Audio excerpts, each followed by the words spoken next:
Tonight on 60 Minutes, Tyler Bogardus will be joining us to discuss his recent travels to Southeast Asia, where he spent the past several months studying the economic development in the region. Stay tuned for this epic interview.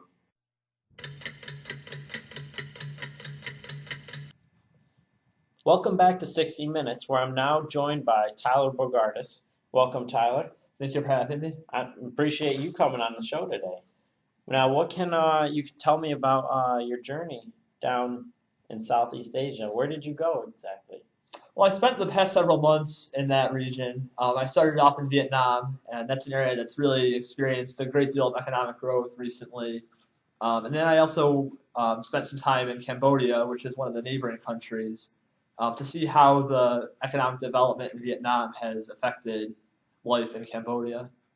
Now, what exactly did you discover about the economic development in one of those regions, like Vietnam, for instance? What were they doing? Well, one of the things that comes along with increased economic activity and economic development is the need for power. The whole Southeast Asian region has really consumed a disproportionate level of energy compared to their population. They really only consume about 4% of the energy that's produced in the world, but they account for 22% of the population. And so as this area has been growing, they've had to come up with ways to increase their power. And one of the primary ways that they've done this is through the construction of dams and rivers in the area. So the main reason for the dams was for the power? Is that what was going on? Yeah, in order to fuel the economic growth, they needed the power that was provided by the dams. And so they've been constructing a lot of dams recently. One of the biggest dams is the Yali Falls Dam, which is on the Se San River, which is a river that starts in Vietnam and flows into Cambodia.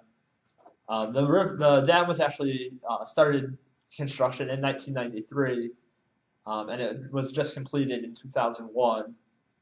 It started producing a little bit of power in 2000, but 2001 was when it was fully finished. Now, so what are the effects of this dam in the Vietnam region exactly? Well, for Vietnam, it's a great story because it's providing the power that they need to fuel all their economic development and growth that they're having. So they're really experiencing an economic boom right now. However, for the downstream areas, in particular Cambodia, the dam has created a lot of negative effects for the inhabitants of that area. Okay, so what sort of negative effects are they seeing in Cambodia now? Well, with the dam, the normal flow of the river is disrupted. So instead of just the constant flow that they would normally have, they have periods of extreme drought and then also periods of flooding. So it's a highly irregular flow. And this is an area that depends heavily on the river, and it really is involved with much of their daily life and their overall livelihood. Okay, so basically in Cambodia, you're seeing a lot of the negative effects? Right. And some of these effects have been direct. For example, it's directly killed many industries such as gold panning, riverside agriculture, commercial fishing, but it's also had many indirect effects. What are some of these indirect effects that you're seeing down there? Well, for example, the water quality has decreased due to the irregular flow. So this has opened up many waterborne illnesses such as malaria, other diseases that are transmitted by mosquitoes, which use the water as a breeding ground. It's also increased things like arsenic, poisoning, cholera, and many other effects that have negatively impacted the health of the inhabitants of that region. So what are your thoughts about this? Is this an overall positive because it's benefiting Vietnam, or would you say the negatives outweigh the positive? What is your take on this? I think in this case, many of the negatives do outweigh the positives. Like I said, while it's a great story for Vietnam, it's really coming at a great cost to the people of Cambodia. I think that there are ways that this can be done so that Vietnam can get the power it needs without creating such hardship for the people of Cambodia.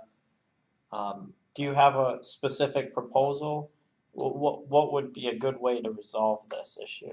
I think much of the key to having a successful project like this is to have communication between all the countries involved. Okay. In this case, Cambodia and Vietnam really didn't communicate that well, and there's been the issues that have come as a result of that. So the governments need to get involved and kind of help solve this issue and work together so the people that are affected will, have some say in the matter. Exactly. And I think once that occurs, then projects like this will be more successful. Okay, well, Tyler, I appreciate you coming on the show today. And we'll hopefully have you back soon with some more information. Maybe you go on another journey or something like that. Thank you for having me.